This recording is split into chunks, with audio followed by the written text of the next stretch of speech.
beloved Boss Mike Cervera. Sige nga, in-impeach na ho si Pangulo.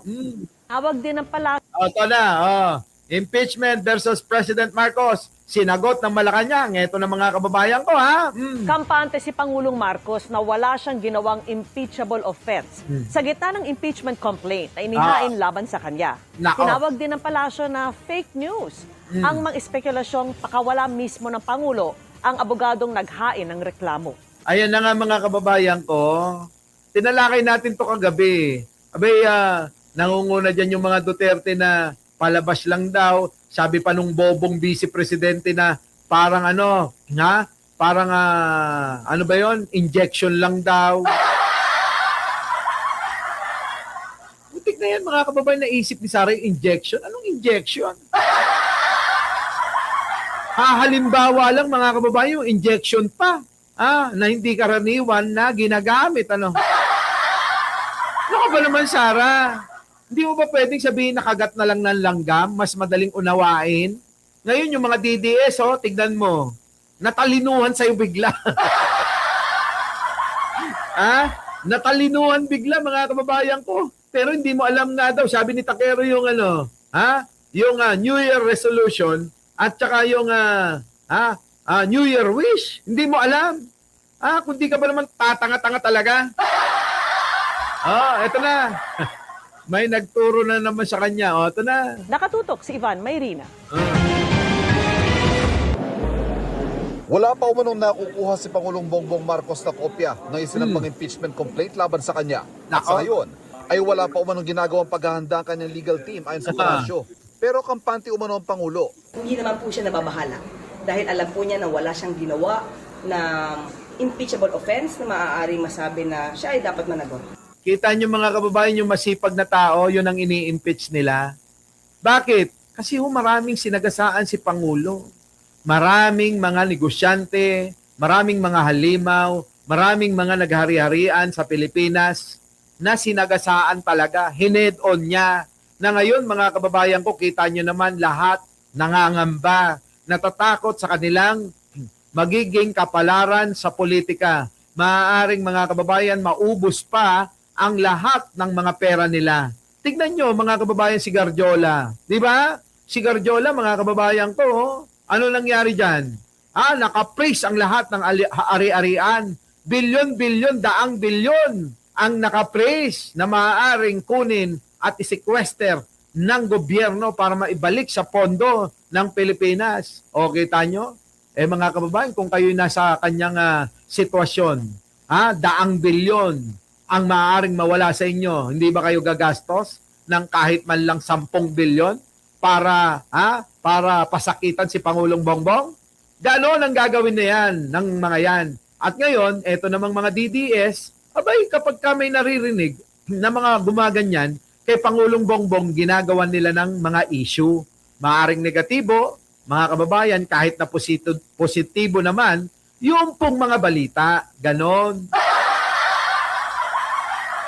Ay, biruin ninyo mga kababayan ko. Oo.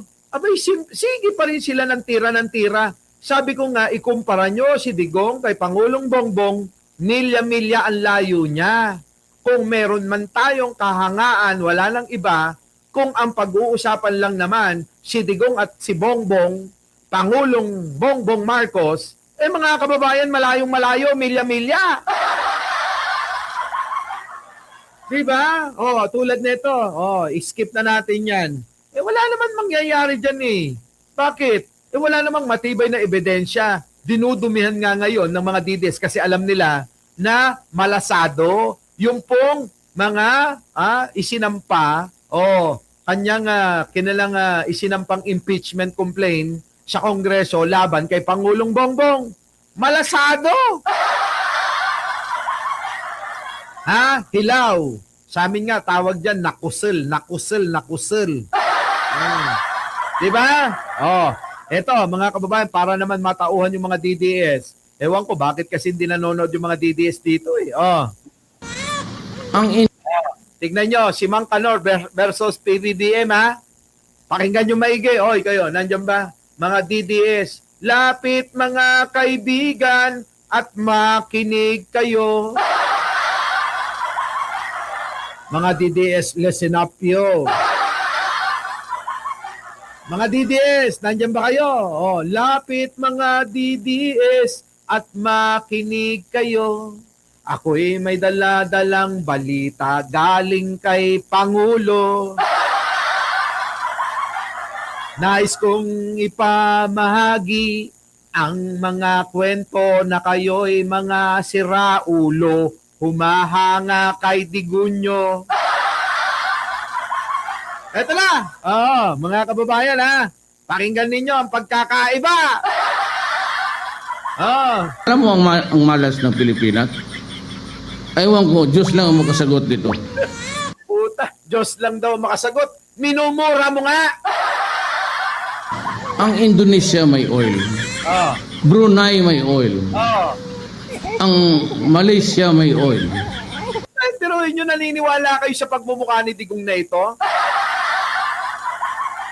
Eto na. Tayo wala.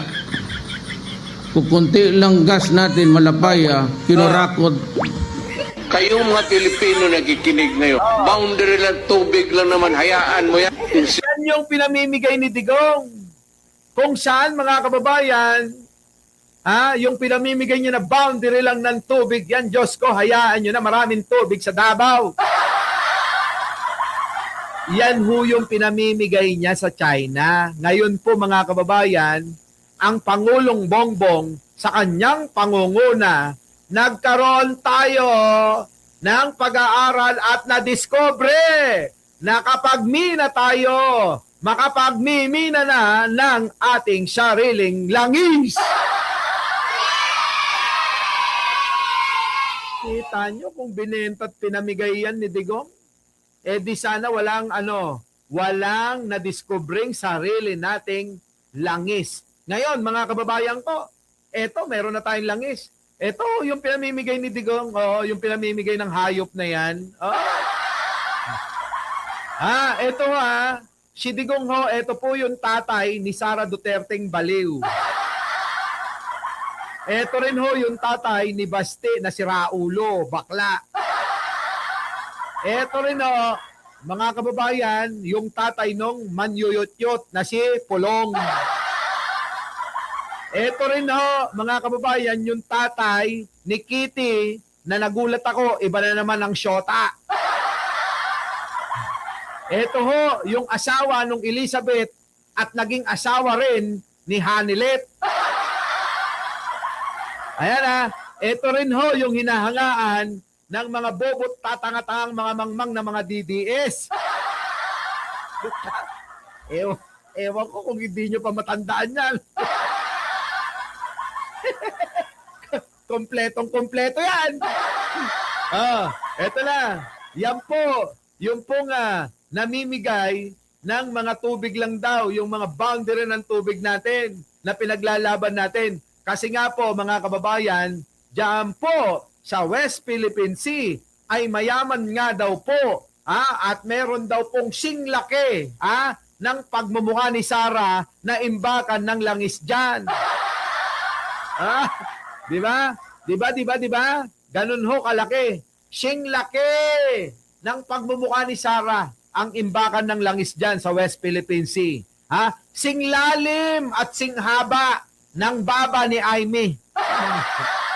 Di ba? Mga kababayan ko, yan, tuloy. Kayong mga Pilipino nakikinig ngayon, boundary lang, tubig lang naman, hayaan mo yan. Insist on Philippines, previous Philippines. Karami ng dagat natin, di ibigay na lang. Sige iyon na yung... Ganda araw. Kita nyo? Yung pinamimigay po na katubigan, ito po ang Pangulo natin. Hindi natin namamalayan yung kanyang pagtatrabaho. Nakaka-proud maging Pilipino ngayon. Bakit? Tignan nyo mga kababayan sa kauna-unahang pagkakataon. Eto na. Ang Pangulo. Kita nyo? Bukod sa malampaya na naubos na dahil kinurakot ni Digong. Ngayon mga kababayan ko, eto. Si Pangulong Bongbong, meron pong regalo sa atin. Para sa Pasko at Bagong Taon. Ang alin? Ang langis. Pasok. Po sa ating lahat. I am pleased to inform everyone that for the first time in over a decade, a significant natural gas discovery has been made. Kita nyo? Dekada-dekada na hong panahon. Ito ho, mga kababayan, ang Pangulong Bongbong Marcos. Sa kanyang pamumuno, nakadiskubre po tayo ng ating sariling langis na mina. Buti na lang. Talagang nilabanan natin na hindi ipamigay nung matandang yung utak ko, minumura yan. Boss Mike, New Year resolution mo, hindi ka na magmumura, di ba? Mga kababayan ko, talagang etong si Digong na to, putik na yan. Talagang halos hanggang pagtulog ko, minumura ko yan eh. Sa isip ko, oo, sabi ko, Itong matanda talaga na to, walang ginawang mabuti sa bansa, oh. Tapos yung mga bobong mga Pilipino naniniwala dito, oh. Di ba? Itong matandang to, Grabe, no? Boss Mike, natural gas. Yan na nga. Ito na.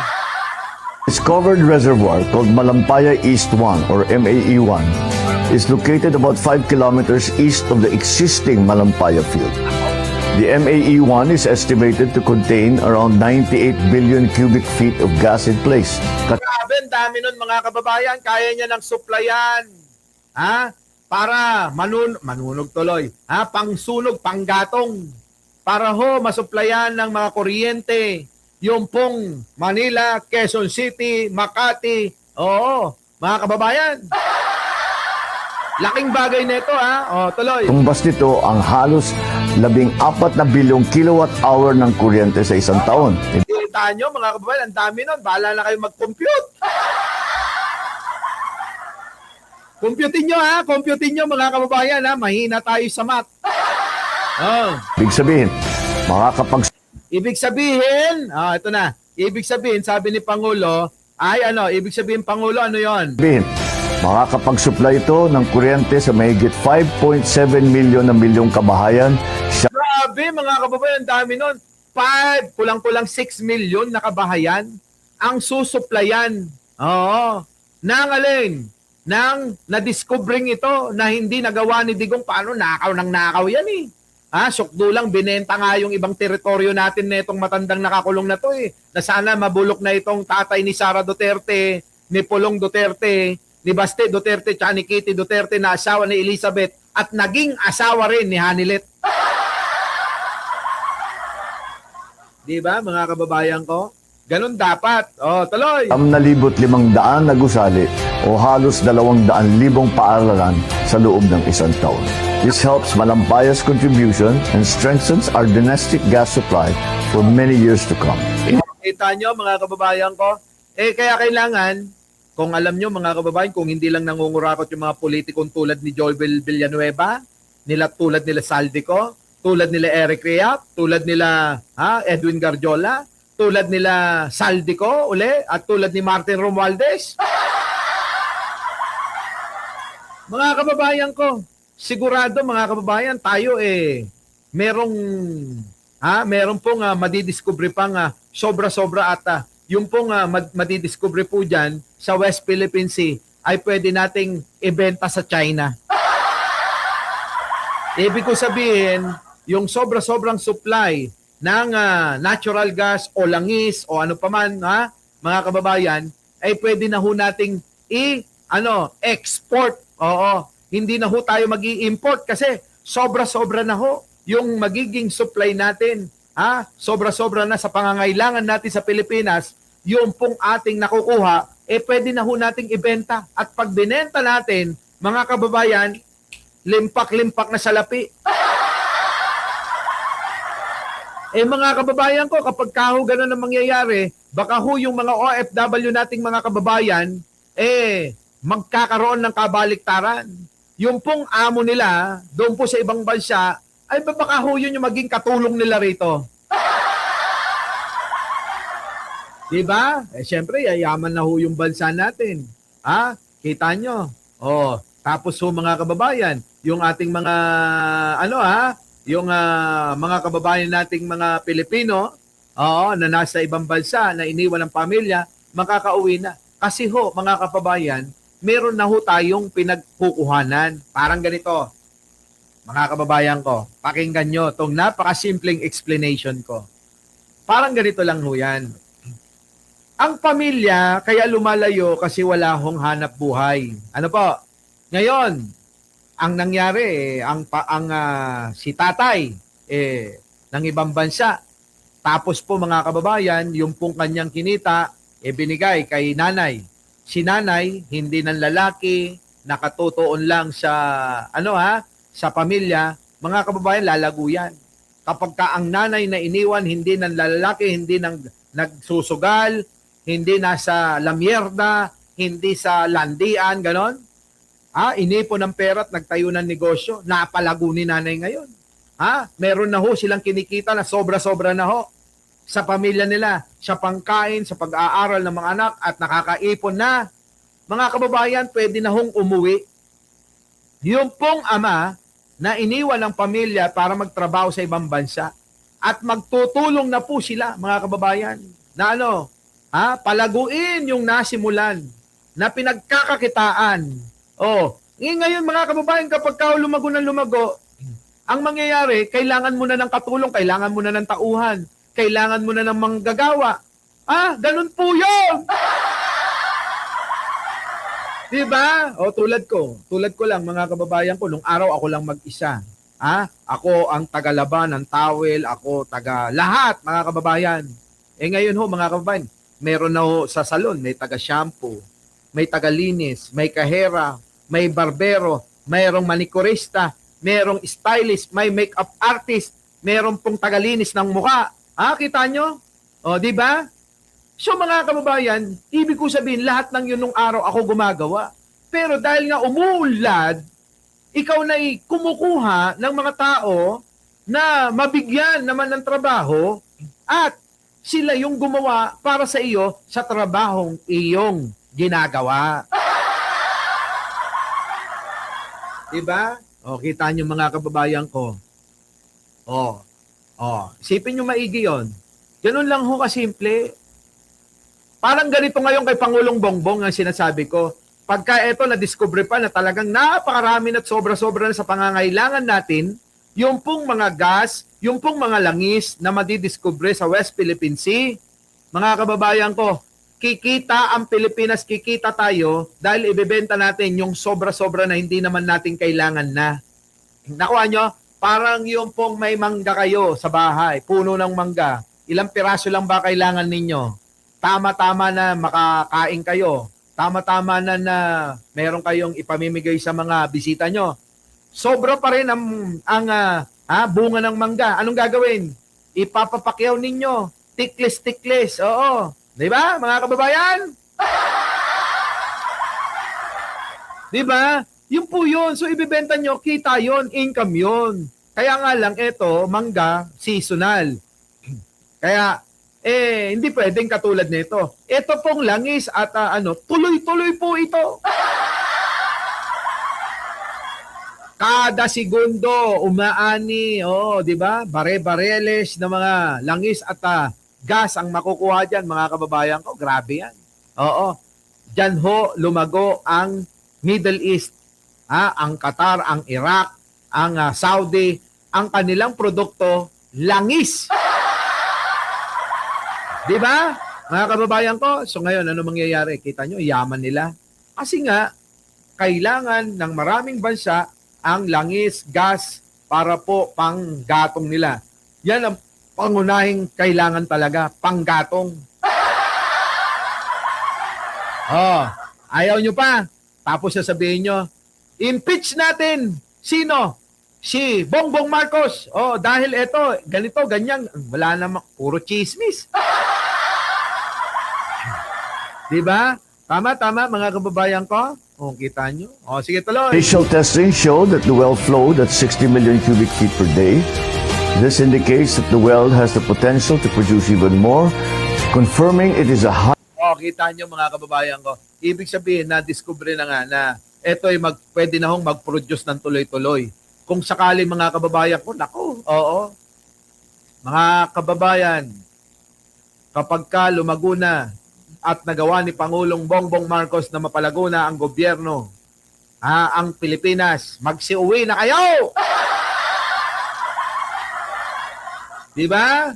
Oo, kita nyo mga kababayan, tapos sasabihin nila, walang ginagawa. Tamad ang presidente, sabi ni Sara. Ang tamad-tamad ni presidente, ang tamad-tamad ni Bongbong. Di ba sabi ni Sara? Walang ginagawa yan! Ay, nako. Tuloy. High productivity resource comparable to the original Malampaya wells. Aside from the natural gas, the discovery also includes condensate, which is a high-value liquid fuel. This Mga kababayan, bukod sa natural gas, meron pa hong liquid na talaga namang nadiskubre. Grabe, talagang galing-galing mo talaga, Pangulong Bongbong. Saludo!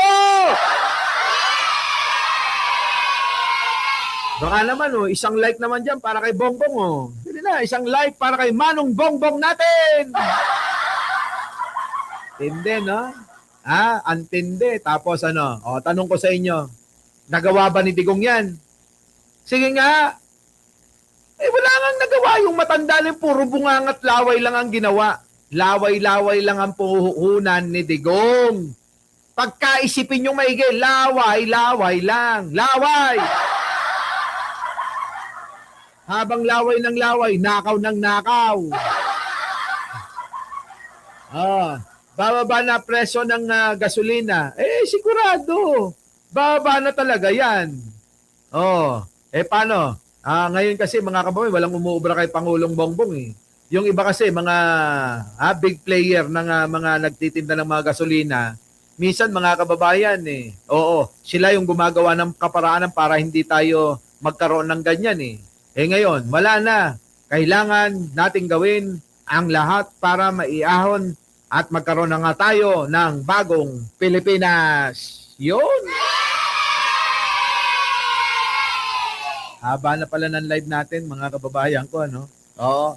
Paano? Balik na lang tayo mamaya. Oo, nagugutom na ako. So muli, mga kababayan ko, kasabayang napapanood dito sa Bingador Channel at saka dito sa ating main channel, mga kababayan ko. Opo, kaya po natin sinasabay ito para kapag nawala ako dito sa channel na to maging successful yung masamang balak ng mga ng mga DDS na itong ating channel kanilang pataubin, meron po tayong pupuntang isa pa. Muli, ako po ang inyong lingkod, Mike Cervera po, laging nagsasabing malin natin ang ating kapwa, pagdasal po natin si Pangulong Bongbong at ang ating bansa. Maraming salamat po. Our beloved Boss Mike!